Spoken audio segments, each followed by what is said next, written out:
Bones, rialles i rialleres, sóc el Roger de celler Rialla, un celler jove, alegre i divertit, situat al garatge d'una casa dintre el poble de Batea.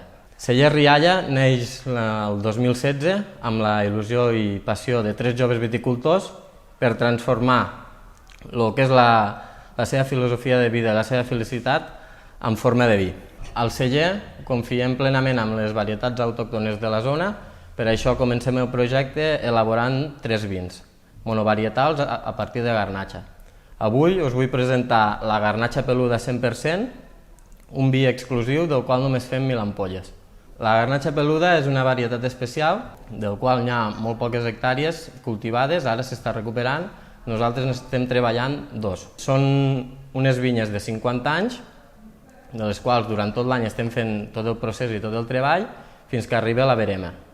Quan arriba la verema el que fem és collir amb caixes de 20 quilos per conservar i tindre cura del raïm. Un cop el raïm collit l'entrem al celler i el posem en una càmera de fred i el baixem en una temperatura per aconseguir fer una maceració prefermentativa, per extreure el màxim de color. Fem una fermentació controlada amb dipòsit d'ínox i acabem en una criança amb barriques de roure de 500 litres. El resultat de tot això és un vi rodó, fresc i equilibrat. Aquest vi en aquests moments és ideal per compartir en una bona companyia. Espero que us agradi. Salut, vi i rialles.